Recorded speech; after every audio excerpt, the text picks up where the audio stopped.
बिस्मिल्लाहिर्रहमानिर्रहीम। ज़ैनब टीवी की तरफ से मैं आप लोगों के साथ सरकार दो आलम सल्लल्लाहु अलैहि वसल्लम का बहुत ही प्यारा फरमान शेयर करने जा रही हूँ कि रसूलुल्लाह सल्लल्लाहु अलैहि वसल्लम ने इरशाद फरमाया कि जिस शख्स में 4 बातें होंगी यकीनन मोमिन होगा, और जो शख्स 3 बातों पर ईमान लाया और एक को छोड़ दिया बिलाशुबा वो काफिर हो गया। इन 4 बातों पर ईमान लाना बहुत ज़रूरी है।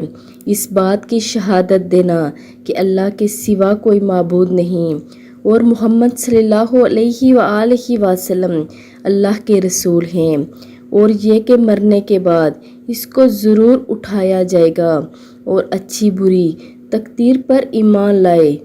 यानी जो शख्स भी इन 4 बातों पर ईमान ले आए वो यकीनन मोमिन है, और जो शख्स 3 बातों पर ईमान लाए और एक को छोड़ दे वो बिलाशुबा काफिर हो गया। आप सब ने भी इन 4 बातों पर लाजमी अमल करना है और वीडियो को आगे लाजमी शेयर भी करना है। जज़ाकल्लाह।